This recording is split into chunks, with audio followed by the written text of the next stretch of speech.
Welcome back, dear friends. In this lecture, we will be talking about the core teachings of Bhakti Yoga, which are enlisted in chapter 12 of Bhagwad Gita. For those of you who don't know what Bhagwad Gita is, it is a book of celestial cosmic wisdom that is provided by Lord Krishna in Mahabharata to his disciple Arjun. And in Bhakti Yoga, or the practice of devotion, we talk about how we approach the superpower, the supreme absolute truth, or Brahman, the formless form, through the power of devotion, or Sankirtan, which would be the most common way to reach God in Kali Yuga. So, I would provide a synopsis of the conversation that goes between Arjun and Lord Krishna in chapter 12. So the first question that Arjun asks Lord Krishna is, between the people who believe in the unmanifest form of an absolute truth versus those who recognize a well-defined form or the manifest form, whose worship or devotion is superior?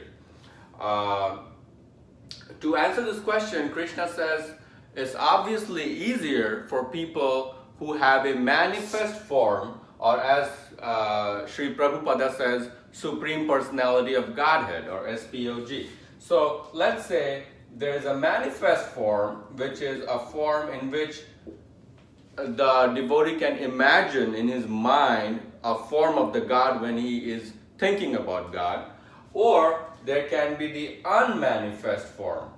And there's two different schools in Hinduism which kind of follow the path of the unmanifest versus the manifest. Now, why did Lord Krishna say that the manifest form is the more advisable for the devotees? The reason for that is, when we are engrossed in a material body with the mind, we are used to utilizing the senses, which we use for eat, sleep, sex, defend, the four major reasons people and most animals are alive today. We are using the senses, so we are used and habituated to the idea of senses and the mind connected with the senses to visualize, to procreate, to eat, and all those different activities. So when you think of God, to have a picture in the mind is easier when you're trying to connect with that higher authority.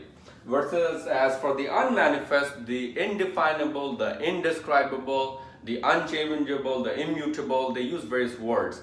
Now imagine how hard it is to picturize nothing. I ask you to close your eyes and picture nothing.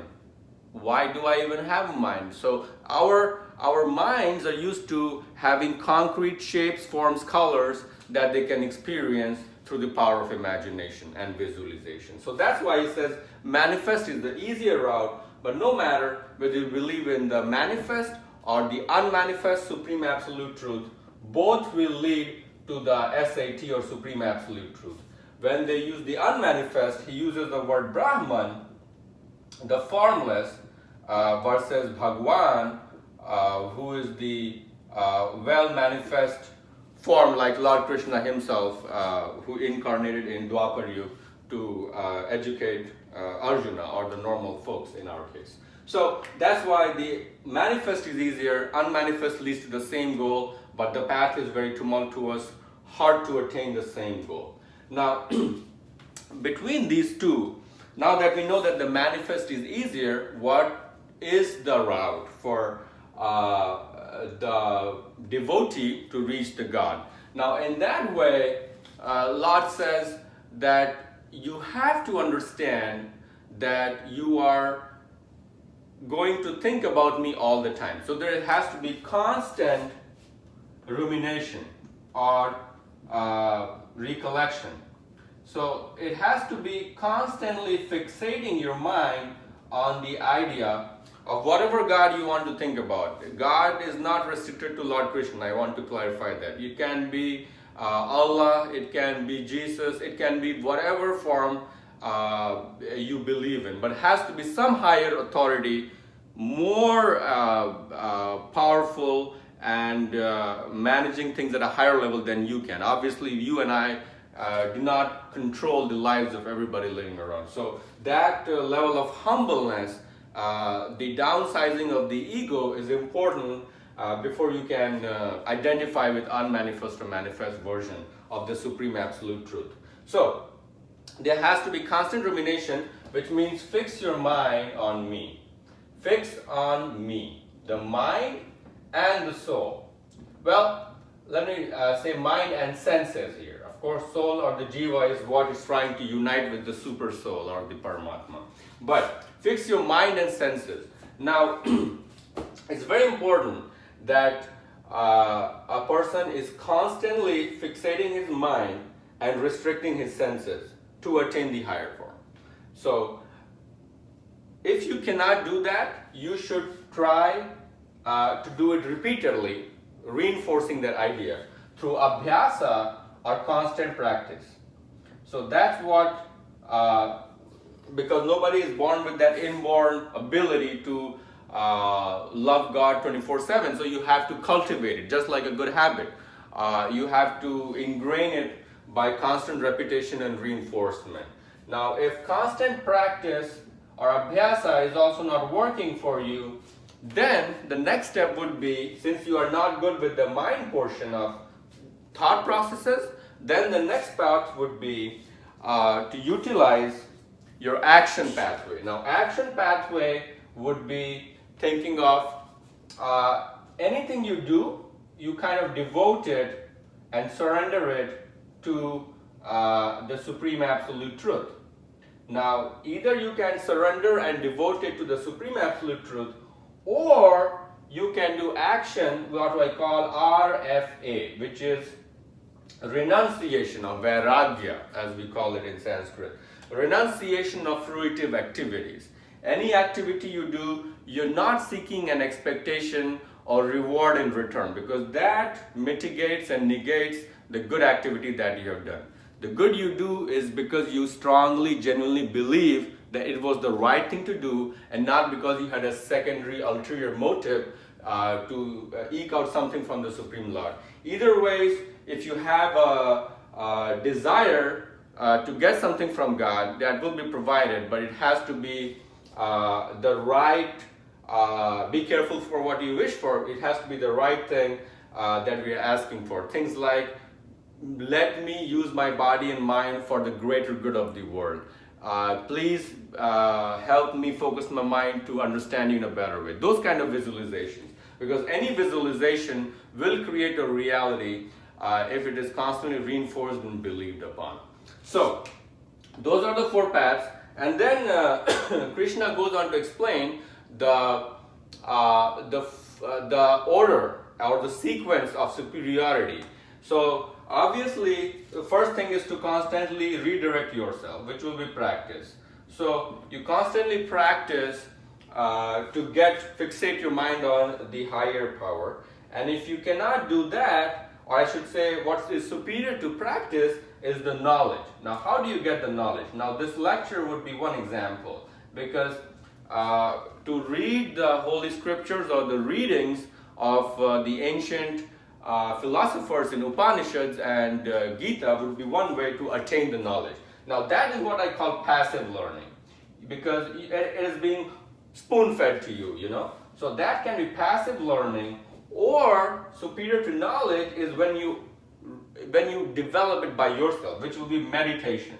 Now, meditation is the art of shutting down your senses so that the mind can focus on itself, on its internal. As Ramana Maharishi says, when you shut down your senses, you are able to see the inner self and glow inside you. So that is meditation, which I call active learning, because this is how the Gita and Upanishads got written, right?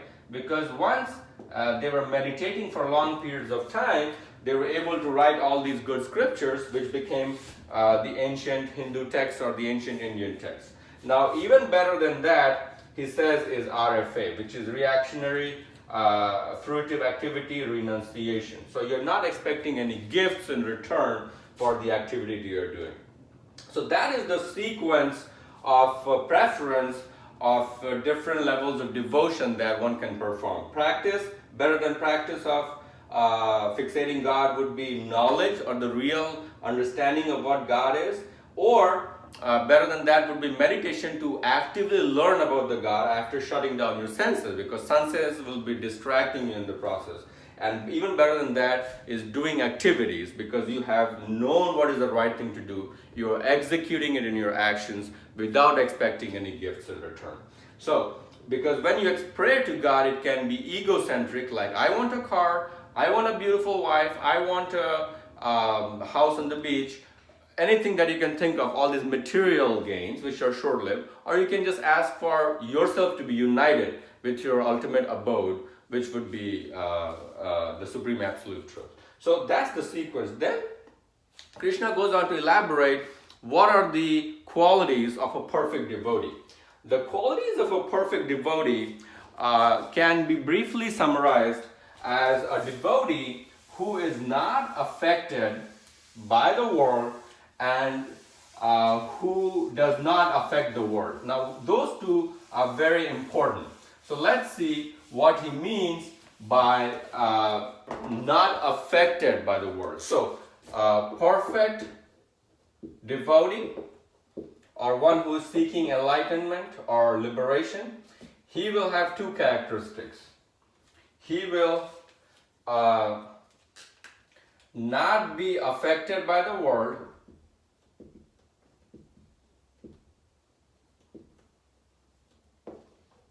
in which he is living, and he will not affect the world. Now, these are very subtle play of words, but they have very in-depth meaning. So let's see. Not affected by the world are the stimulus, which remember in the last lecture we talked about how the moon or the high tide can affect the waves. So think about yourself as the person who is loaded with manas, buddhi, chitta, ahankara, and all these are existing with the person in their sthul sharir or the grand body. Okay? And now, when the world is throwing different triggers at you, say violence, say the harsh climate, the summers and winters, or anything that is affecting the senses, say strong tamasic activities, ignorance, insensitivity, heedlessness, say any foods that are too hot or sour. So all these things, loud noise, all these things will be affecting the senses reflexively, and we'll cry, oh my God. So if you're able to tolerate that, all that, that is what a perfect devotee will look like. He will not be affected or dissuaded by those senses attacking triggers. Now, not affect the world, what does it mean? It means he's not throwing any reactionary vibes back. So he won't be getting more like excited, I should say. So he won't get excited. He won't get remorseful. He won't get hateful, and he won't get any other positive, negative energy. Lust, anger, greed are the big three. Lust, anger, greed, attachment. Those are the four ones. So he is not sending those vibes, because these vibes of lust, anger, greed, attachment, hate, envy, these are going to attack someone, and now he will have to perceive those negative energies, and that person might create another circle of energies that is not wanted. So the idea is not to perpetuate negative energy, and at the same time not to be affected by other people's negative energies. So those are the perfect qualities that are looked upon, because that way he can disengage his senses and use his mind to fixate on the Supreme Absolute Truth, and thereby develop compassion, unity and oneness, as Isha Upanishad says, and as well as he's able to fixate his mind through Sankirtan. Because remember, when you're thinking about the Lord, you will sing songs, that's the Sankirtan, or you will be working the RFA, or the renunciation of fruitive activities when you're working. So I think I have encapsulated the 12th chapter, Bhakti Yoga of Gita. Hope you guys liked it. Have a nice day.